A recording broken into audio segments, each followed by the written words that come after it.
Today is Bring Your Pet to School Day. So I'm bringing Mr. Mosey. He says hello. And maybe later today, I couldn't get my ducks yet because they have to have a bath before I try picking up because they get a little stinky. But maybe I will make a little video to introduce you to my ducks too.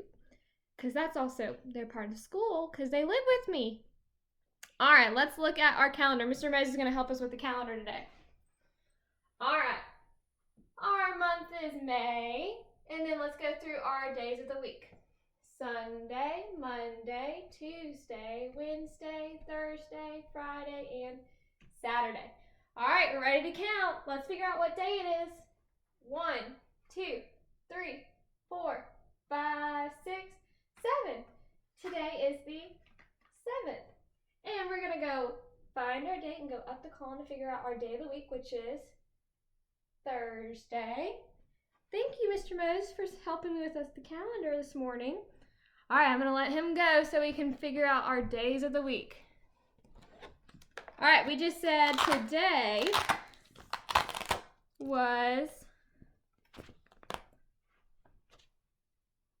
it is Thursday. Wow, we're already through the week. Today is Thursday. If today is Thursday, yesterday had to be Wednesday, one back. And if today is Thursday, tomorrow is Friday. I feel like this week has flown by. Pretty crazy. All right, let's go through our packet work to see what we need to do today. Okie dokie. So for our morning work, I have this cool ocean word search. Take your time with this. You don't have to do it all in one sitting. If you want to do this and then go to do some ABC order and come back to it, it is a big word search. We normally don't do this big of word searches. So this is just to help you find those words and find blends together to help you figure out the rest of the word. All right, so what you do is after you find your word, you need to cross it off some way. You can put a check, you can put a line through it, you could color the square, and then color all the sea creatures on the sheet. Try to find every single one. And then for our language arts, what I have is I have some sea creatures here. What you can do is you can color them. And then you need to look at the words below which says which sea creature they are. Then you're going to put them in ABC order. So you're going to cut and paste ABC order. So color, cut, and paste by their ABC order. If you need help, look, you have some extra room. You can draw your ABCs down below so you can follow it, just like I told you to do on yesterday's page. All right, for our handwriting, we're going to compare these two books. So Miss Emma's going to read these in just a minute. I'll get seated so I can read them to you so I can show you the pictures. But I wanted to talk to you about math. We will be doing our math test, which is just like a progress check. It's nothing really different. So we'll all be on Zoom just like we've done in the past this week. And then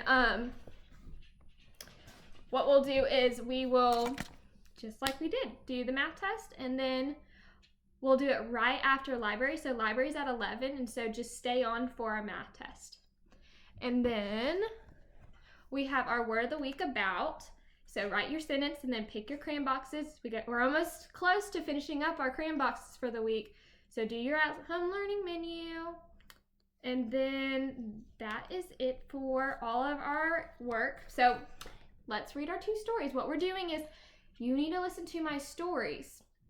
And then you're going to, for handwriting in your journal, you're going to compare the two different things we're reading about. What is different and what is similar? What's different and what's the same about them? And I want you to write 2 to 3 sentences in your story. You can even say which one you like the best in the end of your thing, in the end of your writing. And you can draw a picture of either one. So we're going to start with, which one should we start with?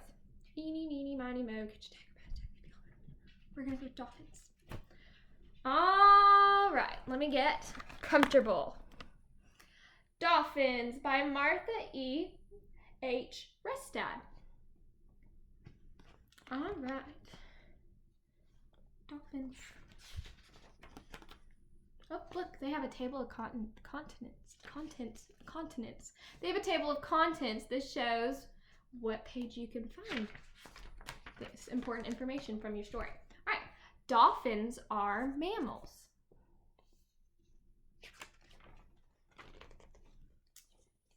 Dolphins breathe air through a blowhole. There's a picture of where the blowhole is. Dolphins have a dorsal fin. Here's the fin. Dolphins have 2 flippers. Here's your flippers. Dolphins have 2 tail flukes. So technically they don't just have a tail. They have 2 tail flukes. So those are the flukes. Most dolphins live in groups. The spotted one. Dolphins communicate with each other. See, they're doing their like ee sounds. That's my impersonation of a dolphin. Dolphins use echolocation to find food and objects. Echolocation. Look, they're probably making the squeaking echolocation sound to see where the fish are. Dolphins can jump.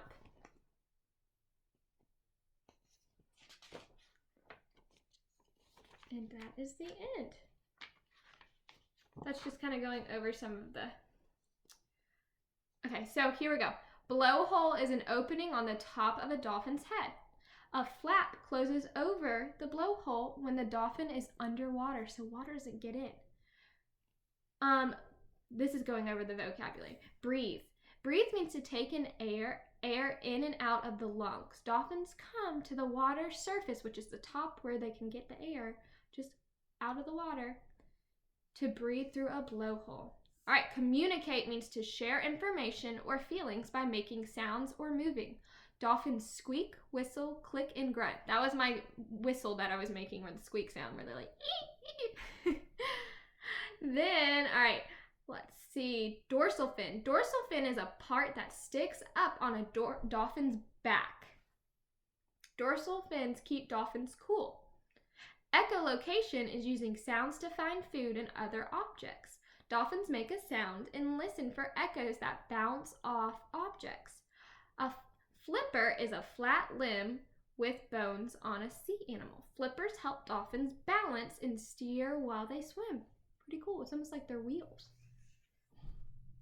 A fluke, one of the 2 lobes of a dolphin's tail. Flukes help dolphins swim because it creates the water to go up and down so they can move around.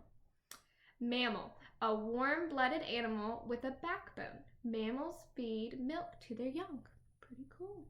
So that's some of the vocabulary from there. All right, so that was about a dolphin. Let's read about a shark. This book is by Carolyn Maluik, and it's for the Australian Museum. There's a lot of sharks in Australia. Sharks. All right, look, the first sentence says, sharks are fish. They live in the ocean and breathe using their gills. That's different, isn't it?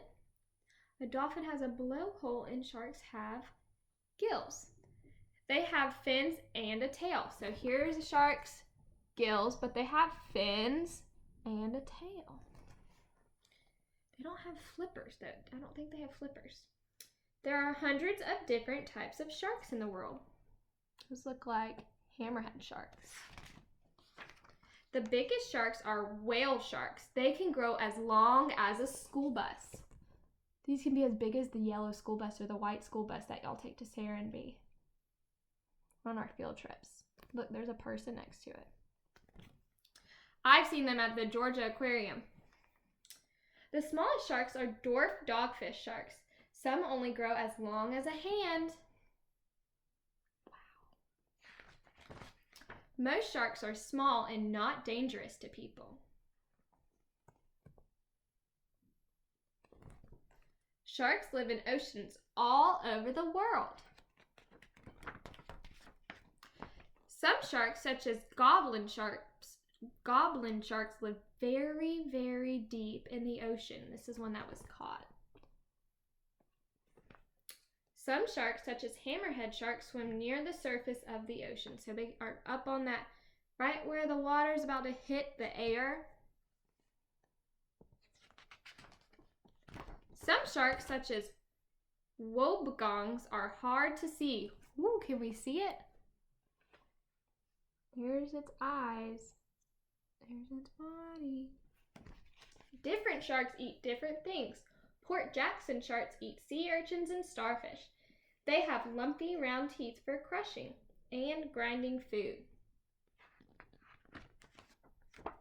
Tiger sharks eat big fish and dolphins. They have sharp, pointed teeth for biting and cutting food. Whale sharks swim with their mouths open to catch small plants and animals that live in the water. I wish this dolphin book told us about dolphin teeth, because that might have been different, something different. If you want to look it up, you may. Cookie cutter sharks eat parts of whales, dolphins, and big fish. They take bite cookie-shaped pieces out of the sides of large animals. So here's the cookie cutter shark, and here's what it did to a fish. Little circles. Some sharks, such as cat sharks, lay egg cases from which baby sharks hatch. Other sharks, such as reef sharks, give birth to live babies. Baby sharks are called pups. So some actually lay eggs. Sharks are an important part of life in the ocean. All right, so these are our two stories. I want you to compare what's different about a dolphin and what's different about a shark. Maybe what's alike. Maybe they both live in the ocean. That could be something that's the same. But a dolphin is not a fish. It's a mammal, and a shark is a fish. So lots of fun things. And I cannot wait to see what you write about. Try writing 2 to 3 sentences in your journal and then draw a picture to go over it as well. All right, can't wait to see y'all on at library, and make sure you stay on to take our math test. Y'all are doing great this week, and I can't wait to see you later. See y'all later. Bye.